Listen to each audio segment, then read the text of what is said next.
حضرت قاری آفتاب رہبر صاحب کلکتوی بھی الحمدللہ میں نے یہ سنا ہے کہ آپ مسلک اعلیٰ حضرت میں شامل ہوئے اور آپ نے غیاث ملت کے ہاتھوں اپنے توبہ کیا۔ میں جاننا چاہتا ہوں کہ آپ کا مکمل نام کیا ہے، آپ کا دولت خانہ کہاں ہے اور آپ نے تعلیم کہاں سے حاصل کیا ہے؟ السلام علیکم ورحمۃ اللہ وبرکاتہ۔ حضرت مختصر گفتگو یہ ہے کہ دیوبند کے مدرسے سے ہماری تعلیم ہوئی اور میں نے حفظ کیا ہے، تجوید پڑھی ہے ہم نے، اور 8 سال غالباً ہم نے دیوبند جماعت کے جلسوں کو پڑھا، آل انڈیا مشاعرہ پڑھا، ہندوستان کے غالباً تمام خطوں میں ہم نے مشاعرہ پڑھ ڈالا، جلسہ پڑھ ڈالا۔ 8 سال تک میں اس اسٹیج پہ رہا، لیکن جب میں اہل سنت والجماعت کے علماء کرام کے پاس میرا بیٹھنا اٹھنا دھیرے دھیرے ہونے لگا اور مسلک کے بارے میں گفتگو ہونے لگی، مسلک اعلیٰ حضرت کے بارے میں گفتگو ہونے لگی، پھر مسلک اعلیٰ حضرت کو میں دھیرے دھیرے پڑھنا شروع کیا، اور جب میں نے پڑھنا شروع کیا ہدایت بخشش بھی پڑھا اور کچھ چند کتابیں میں نے پڑھی، تو دھیرے دھیرے یہ بات مجھے سمجھ میں آ گئی کہ چلیے اللہ تعالیٰ نے مجھے شہرت چاہے جتنی بھی دے دیے ہیں، شہرت مل گئی، پیسے بھی ہم نے کمائے، اس میں کوئی دو رائے نہیں ہے، محبتیں بھی مجھے بہت ملی وہاں سے، کہیں سے کوئی دقت، کسی سے کوئی پریشانی نہیں ہے۔ لیکن جب مسلک اور عقائد کے تئیں ہم نے کتابوں کو مطالعہ کیا اور علماء اہل سنت والجماعت کے درمیان بیٹھنا اٹھنا میں شروع کیا، تو مکمل طور سے یہ بات مجھے سمجھ میں آ گئی کہ جنت میں لے جانے کا اگر کوئی مسلک ہے جو جنت کا سیدھا راستہ دکھاتا ہے تو وہ مسلک اعلیٰ حضرت ہے۔ مسلک اعلیٰ حضرت کو میں تہہ دل سے میں جنتی مسلک مانتا ہوں، اور اس کو جنتی مسلک ماننے کے بعد میرے دل میں یہ بات پیدا ہوئی کہ کیوں نہ اگر میں اس اسٹیج پہ ہوں تو میں چھپا ہوا نہیں ہوں، چھپا ہوا ہوں، تو ظاہر سی بات ہے اگر میں اس مسلک پہ آتا ہوں تو میں مکمل طور سے اعلانیہ طور سے کھل کے آ جاؤں، تاکہ تمام اہل سنت کو بھی یہ خبر لگ جائے کہ میں تمام دیگر عقائد باطلہ سے ہٹ کر کے میں جو صحیح عقائد مسلک اعلیٰ حضرت میں اس پہ آ گیا ہوں۔ تو ایک جلسہ یہاں ہوا اور اس میں رہبر راہ شریعت مرکز عقیدت حضرت علامہ الحاج الشاہ غیاث ملت کالپی شریف تشریف لائے تھے، انہی کے دست مبارک سے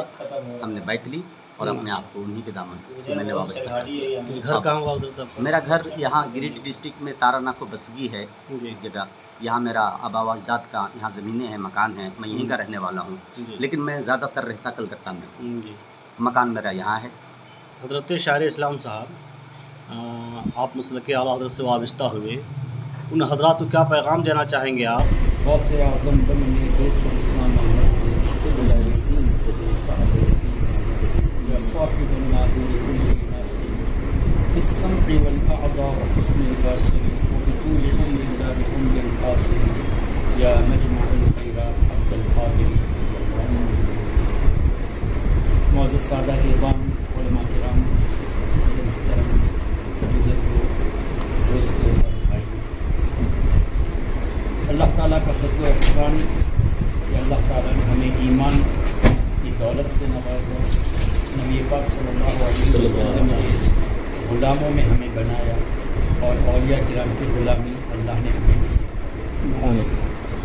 ہم سب جانتے ہیں کہ آج ایسا دور آ چکا ہے کہ ایمان لوٹنے کے لیے چاروں طرف سے کوششیں کی جا رہی ہیں، اور اس سلسلے میں کئی ٹاپکس ہے گفتگو کرنے کے لیے، لیکن میں آج کچھ باتیں ترجمہ قرآن اس سلسلے میں پیش کرنا چاہوں گا۔ اللہ تعالیٰ نے قرآن کریم میں ارشاد فرمایا لئن اشرکت لیحبطن عملک، جس کا ظاہری لٹرل میننگ یہ نہیں کہتا کہ لٹرل میننگ یہ ہے، بلکہ لٹرل میننگ یہ بتاتے ہیں کہ اے نبی صلی اللہ علیہ وسلم، اگر آپ شرک کریں گے تو اللہ آپ کے عمل کو برباد فرما دے۔ سب سے پہلی بات تو یہ ہے کہ کیا ہمارے نبی شرک کر سکتے ہیں؟ جو نبی شرک کو مٹانے کے لیے تشریف لائے ہیں ان سے شرک ہونے کا تو سوال ہی نہیں۔ اور بخاری شریف کی حدیث میں ہے، حضور علیہ السلام نے فرمایا انا محمد صلی اللہ علیہ وسلم، انا احمد، میں احمد ہوں۔ محمد جس کی سب سے زیادہ تعریف کی گئی، احمد جو سب سے زیادہ اللہ کی تعریف کرنے والا۔ انا الماحی الذی یمحو اللہ بی الکفر، میں مٹانے والا ہوں، میرے ذریعے اللہ کفر کو مٹاتا ہے۔ جن کے ذریعے کفر مٹ جاتا ہے وہ کیسے شرک کر سکتے ہیں؟ لیکن آپ کسی بھی دیوبندی عالم کا ترجمہ دیکھیں، سورہ زمر کی غالباً یہ آیت ہے لیکن اشرکت لیحبطن عملک، سب نے یہی ترجمہ کیا، اے نبی اگر آپ شرک کریں گے تو اللہ آپ کے عمل کو برباد کرے گا۔ کسی اہل حدیث کا ترجمہ دیکھ لیں، یہی ترجمہ۔ اور کچھ ایسے لوگ جو عالم نہیں ہوتے، صرف لینگویج میں ماسٹری کیے ہوئے، عربک جانتے ہیں، انگلش جانتے ہیں، یا عربک جانتے ہیں، اردو جانتے ہیں، تو ڈائریکٹ ترجمے کو لے کر او نبی اف یو کمٹ شرک اللہ ول ڈسٹروائے یور ڈیڈز لیحبطن عملک۔ اب قرآن اور حدیث اس طرح ڈائریکٹلی سمجھنا آسان ہوتا تو مفسرون نے عربی میں نازل ہونے والے قرآن کی تفسیر عربی میں لکھی کیوں؟ قرآن تو عربی میں، حدیث بھی عربی میں، لیکن تفسیر قرطبی ہے، تفسیر طبری ہے، تفسیر بیضاوی ہے، تفسیر نصفی ہے، تفسیر قاسم ہے، در منصور ہے، کتنی تفاسیر ہیں، سینکڑوں تفاسیر ہیں۔ اسی طرح بخاری شریف کی دیکھ لیں تو کتنی شروحات ہیں، فتح الباری ہے، عمدۃ القاری ہے، ارشاد الساری ہے، مسلم شریف کی شرح ہے امام نووی کی۔ تو اس کی ضرورت کیا ہے؟ اس سے یہ پتہ چلا کہ ون کی not take directly meaning from the Quran by merely having done masters in the language. No, کوئی بھی نہیں کر سکتا۔ اب مفسرون نے کیا لکھا کہ یہاں الخطاب للنبی ہے، خطاب تو حضور علیہ الصلوۃ والسلام کی طرف ہے، والمراد امتہ، لیکن اس سے مراد حضور علیہ الصلوۃ والسلام کی امت۔ اور بعض تفسیر میں ہے ایھا السامع، اے سننے والے، یعنی اے نبی کے ذریعے اس قرآن کو سننے والے تم شرک کرو گے تو اللہ عمل برباد کر دے گا۔ یہ نہیں کہ نبی پاک صلی اللہ علیہ وسلم شرک کریں گے اور ان کے عمل برباد ہوگا، دس از امپاسبل، حضور سے شرک ہو ہی نہیں سکتا۔ تو اس طرح کا ترجمہ کر کے امپریشن دینا چاہتے ہیں کہ دیکھو اللہ نے نبی کو نہیں چھوڑا، اگر نبی بھی شرک کریں گے تو اللہ تعالیٰ عمل برباد کر دے گا، پہلے یہ ہونا ہی ممکن نہیں ہے۔ اسی طرح ایک اور آیت، وَلَئِنِ اتَّبَعْتَ أَهْوَاءَهُمْ من بعد ما جاءك من العلم ما لك من الله من ولي ولا نصير۔ اس طرح کی دو آیتیں سورہ بقرہ میں، 120 یا 121 اور اس طرح 140 یا 41، پہلے پارے کے آخر میں اور دوسرے پارے کے شروع میں، جہاں اللہ فرماتا ہے اے نبی اگر آپ یہودیوں کی اتباع کریں گے تو اللہ آپ کی مدد نہیں فرمائے گا۔ اب اگین کوشچن ارائزز، کیا نبی یہودیوں کی اتباع کر سکتے ہیں؟ وہ تو ان کو بھی تعلیم دیے تھے، اسلام کی دعوت دی۔ So how can he follow the desires? How can he obey? How can he follow the Jews and the Christians? It's impossible. لیکن آپ کسی بھی دیوبندی عالم کا ترجمہ دیکھ لیں، وہابی کا دیکھ لیں، اہل حدیث کا دیکھ لیں، یہی ملے گا، اے نبی اگر آپ اتباع کرو گے تو اللہ تعالیٰ آپ کی مدد نہیں فرمائے گا، جبکہ اللہ نے تو نبی کو مددگار بنایا، انما ولیکم اللہ ورسولہ، بے شک اللہ تمہارا مددگار، اللہ کے رسول مددگار۔ تو اللہ کیسے یہ فرمائے کہ اے نبی میں آپ کی مدد نہیں کروں گا، اللہ کی مدد سے تو حضور مددگار بنے۔ تو اب اس کی بھی تفسیر آپ دیکھیں تو وہاں بھی یہی ہے، ایھا السامع، اے سننے والے، الخطاب للنبی صلی اللہ علیہ وسلم والمراد امتہ، خطاب حضور سے ہے، مراد امام احمد رضا رحمۃ اللہ علیہ کا ترجمہ اب آپ دیکھ لیں، لئن اشرکت لیحبطن عملک میں فرمایا اے سننے والے اگر تم شرک کرو گے تو اللہ تمہارا برباد کر دے گا، اور ولئن اتبعت اهواءهم میں اعلیٰ حضرت نے ترجمہ فرمایا اے سننے والے اگر تم یہودیوں کی اتباع کرو گے تو اللہ تمہاری مدد نہیں کرے گا۔ دیکھو کتنی کلیئرٹی ہے، کتنی آسانی سے ہم سمجھ سکتے ہیں کہ ان لوگوں نے کس طرح حضور علیہ الصلوۃ والسلام کے بغض میں لوگوں کے ذہنوں کو خراب کیا۔ ایک اور آیت کریم اللہ تعالیٰ نے ارشاد فرمایا وَوَجَدَكَ ضَالًّا فَهَدَىٰ۔ اب ترجمہ کیا ہوتا ہے، اے نبی آپ کو ہم نے گمراہ پایا تو ہم نے آپ کو راہ دی۔ کسی نے ترجمہ کیا کہ اے نبی ہم نے آپ کو ایمان اور شریعت سے بے خبر پایا. اس طرح کے ترجمہ کے کسی نے کہا کہ ہم نے آپ کو لاسٹ پایا اور ہم نے آپ کو راہ دی، گائیڈ کیا. اس طرح کے تراجم کیے. لیکن حضور میری سمجھ میں یہ نہیں آتا. میں نے کئی تفسیر اس آیت کریمہ پر دیکھی، کہیں پر بھی میں نے یہ نہیں دیکھا کہ کسی مفسر نے گمراہ کا لفظ لکھا، لیکن ان کے ترجمے میں لکھا ہے ہم نے آپ کو گمراہ پایا. تو بغیر تفسیر پڑھے ترجمہ کرتے ہیں اور لوگوں کو گمراہ کرنے کی کوشش کرتے ہیں. اب یہاں کیا ہے اس کی تفسیر آپ اٹھا کر دیکھ لیجئے. وَوَجَدَكَ ضَالًّا فَهَدَىٰ. ایک تفسیر میں تو یہ ہے، بلکہ اکثر تفسیر میں نے دیکھا کہ نبی پاک صلی اللہ علیہ وسلم بچپن میں جب ان کے چچا کے ساتھ ملک شام گئے اس وقت تھوڑی دیر کے لیے گم ہو گئے تھے. تو اس کا اللہ تبارک و تعالی نے یہاں تذکرہ فرمایا. تو تھوڑی دیر کے لیے گم ہو جانا، نظروں سے ہٹ جانا اور ہے، اور گمراہیت کی طرف جانا اور. اچھا پھر کیا ہمارے نبی صلی اللہ علیہ وسلم نے یہ نہیں فرمایا کنت نبیا وآدم بین الروح والجسد؟ میں اس وقت بھی نبی تھا جب حضرت آدم علیہ السلام روح اور جسم کے درمیان تھے. اس طرح کی دو روایت ہے. ایک ہے کنت نبیا وآدم بین الماء والطین، حضرت آدم علیہ السلام مٹی اور پانی کے درمیان میں تھے تب میں نبی تھا، او کما قال. لیکن اس حدیث کو، ماء اور تین کی حدیث کو کچھ لوگ نہیں مانتے، ضعیف مانتے. لیکن ابن تیمیہ نے بین الروح والجسد کو صحیح کیا ہے، صحیح کہا کہ یہ حدیث صحیح ہے. تو ہم دونوں پیش کرتے ہیں، اور روح اور جسد والی ورڈنگ میں فرق ہے نا. اس ورڈنگ کو تو مانتے ہو، مانا تو ایک ہی ہوا نا. پانی اور مٹی کے درمیان ہونا، روح اور جسد کے درمیان ہونا. And of the day before the creation of آدم علیہ السلام آ نبی واز اے پروفٹ. یہی تو ہوا نا. تو جب ہمارے نبی پہلے سے نبی تھے تو گمراہ ہونے کا سوال کیسے جب وہ نبی تھے؟ اس لیے کہ نبی ہوتا ہی دوسروں کو گائیڈ کرنے والا، تو گمراہ ہونے کا سوال ہی نہیں.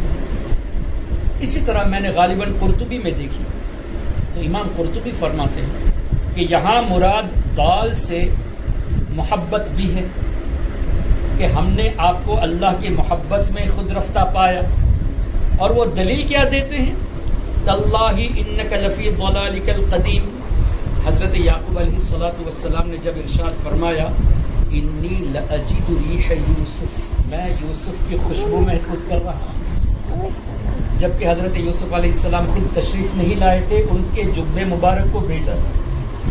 لیکن حضرت یعقوب علیہ السلام فرماتے ہیں کہ آئی سینس، میں ان کی خوشبو کو محسوس کر رہا ہوں. اس طرح قرآن کریم کی آیت کریمہ. اب کیا ہوا؟ تو وہاں ان کے گھر والے جو تھے، پوتے وغیرہ، انہوں نے کہا کہ اے ابا جان یا اے دادا جان، آپ ابھی اس پرانی محبت میں ہیں یوسف علیہ السلام کے تعلق سے. لیکن جملہ ضلال ہی ہے. یہاں ووجدک ضالا اور انک لفی ضلالک القدیم، ضلال ہی کا لفظ. ان وہابیوں نے یعقوب علیہ السلام کی بات آئی تو یہاں محبت کا ترجمہ کیا، لیکن حضور کی بات آئی تو گمراہ کا ترجمہ کیا. یہ کون سا؟ تو تفسیر میں یہ آیا چونکہ یہاں یہ مراد لیا گیا ہے، وہاں بھی یہ مراد ہے. اچھا اب اعلیٰ حضرت امام احمد رضا کا ترجمہ دیکھیں تفسیر کی روشنی میں. اٹس ویری کلیئر، اللہ نے آپ کو اپنی محبت میں خود رفتہ پایا. تو تفسیر کا نچوڑ ہے سیدی اعلیٰ حضرت امام احمد رضا رحمۃ اللہ ترجمہ. تو اس طرح اور بھی آیتیں موجود ہیں. فار ایگزامپل اعلیٰ حضرت نے ون نجم اذا ہوا کا ترجمہ فرمایا قسم اس تارے محمد صلی اللہ علیہ وسلم، یعنی محمد صلی اللہ علیہ وسلم کی قسم. لیکن جنرلی ترجمے میں آتا ہے نجم سے مراد تارا، اسٹار. اعلیٰ حضرت نے نبی پاک صلی اللہ علیہ وسلم کی قسم کا تذکرہ فرمایا ترجمے میں. اچھا ہمارے ذہن میں ایک بات تو فکس ہے الحمدللہ، ہمارے اکابر نے فرمایا ہے کہ اعلیٰ حضرت کا ترجمہ تفسیر کی روشنی میں. تو جب ہم نے دیکھا کہ یہاں یہ ترجمہ کیا ہے تو کچھ تو ہے، کہیں نہ کہیں اس کا تذکرہ ہوگا. تو میں نے کچھ تفسیروں کو دیکھا تو سیدنا امام جعفر صادق رضی اللہ تعالیٰ عنہ کے حوالے سے تفسیر ملی. انہوں نے فرمایا نجم سے مراد حضور علیہ السلام. تو اعلیٰ حضرت امام احمد رضا رحمۃ اللہ علیہ نے سیدنا امام جعفر صادق رضی اللہ تعالیٰ عنہ کی تفسیر کو رکھ کر اس طرح کا ترجمہ فرمایا. اور آگے بڑھتے ہیں. اللہ نے ارشاد فرمایا انا فتحنا لک فتحا مبینا لیغفر لک اللہ ما تقدم من ذنبک وما تأخر. اب اس کی کئی تفسیر ہے. نبی پاک صلی اللہ علیہ وسلم کی عصمت مراد ہے, حضور کے صدقے میں امت کی بخشش مراد ہے. لیکن ترجمہ ان لوگوں نے کیا کیا, اے نبی اللہ تعالیٰ آپ کے اگلے اور پچھلے گناہ معاف فرما. اچھا, ہم ان سے ایک سوال کرنا چاہتے ہیں. پچھلے گناہ معاف ہو گئے اکارڈنگ ٹو یو, اس کا مطلب حضور علیہ السلام پہلے گناہ کیے ہیں. اور فیوچر کے گناہ اللہ معاف کر دیا, تو اس کا مطلب فیوچر میں حضور گناہ کرنے والے ہیں جس کو ایڈوانس میں اللہ نے معاف کر دیا. اگر حضور علیہ السلام فیوچر میں گناہ کرنے والے ہیں تو اللہ نے یہ کیوں فرمایا میرے نبی کی اتباع کرو, تب تو گناہ پر عمل کرنا ثواب ہونا چاہیے. اگر حضور گناہ کرتے فیوچر میں تو اس گناہ پر عمل کرنا ہمارے لیے ثواب ہونا چاہیے. کیوں؟ اس لیے کہ اللہ نے فرمایا لقد کان لکم فی رسول اللہ اسوۃ حسنہ, حضور کو اسوہ حسنہ کے طور پہ اللہ نے بنایا ہے ہمارے لیے. تو حضور کو فالو کرنا اس میں ثواب ہے. تو اگر معاذ اللہ حضور گناہ کرتے ہیں تو ہم نے وہ عمل کیا تو ہم گنہگار تھوڑی ہوئے, ہم تو ثواب کے مرتکب ہوئے, اس لیے کہ حضور کی اتباع ہم نے کی جو اللہ کا حکم ہے. اب تفسیر کو دیکھتے ہیں. تفسیر میں مفسروں نے کیا ہی باتیں ارشاد فرمائی کہ یہاں مراد من ذنب امتک, حضور علیہ السلام کے امت کے گناہ مراد ہیں. اب اعلیٰ حضرت نے کیا ترجمہ فرمایا, اے حبیب صلی اللہ علیہ وسلم اللہ نے آپ کو روشن پتہ عطا فرمائی تاکہ آپ کے صدقے میں آپ کے اگلوں کے اور پچھلوں کے گناہ اللہ معاف. یہ کتنی کلیئرٹی ہمیں اعلیٰ حضرت کے ترجمے میں ملتی ہے. اور اس سے یہ بھی پتہ چلا کہ یہ لوگ ایسے ہی لینگویج کی بیس پر اور بکس کے بیس پر ترجمہ کر ڈالتے ہیں. اور جو لوگ ان کے ترجمے کو پڑھ کر یہ ذہن بنا لیتے ہیں کہ حضور سے تو شرک کرنا ممکن ہے, یہودی کی اتباع کرنا ممکن ہے, گمراہ تھے یہ بھی ممکن ہے, گنہگار تھے فیوچر میں گناہ کریں گے, اس سب کے امکان کو مان کر اپنے ایمان کو خراب کر دیتے ہیں لوگ. ظاہر ہے اویلیبل کیا ہے, انہی کے ترجمے زیادہ نیٹ میں اویلیبل. تو ہمیں چاہیے, آپ نوجوانوں کو چاہیے کہ کنز الایمان اعلیٰ حضرت امام محمد رضا کا ترجمہ جو تفسیر کی روشنی میں اس کو ہی پڑھے. اور اگر ہمارے دوسرے سنی علماء نے اس طرح کا ترجمہ تفسیر کی ہے تو پڑھے, لیکن اعلیٰ حضرت کے ترجمے کے بعد جو کلیئرٹی ہمیں تفسیر کے روشنی میں مل گئی تو کوئی بھی علماء سنی عالم اگر کرے گا تو اسی کو بیس کر کے کریں گے. تو ہمیں چاہیے کہ جو اس بیس پر کیا گیا ترجمہ ہے اس کو پڑھے اور اس کو عام بھی کریں. میری آپ سے گزارش یہ ہے, اللہ نے اگر توفیق دی ہے تو یہ ارادہ کر لے کہ میں کل 10 قرآن کریم کا ترجمہ کنز الایمان خرید کر 10 لوگوں کو تقسیم کر دوں.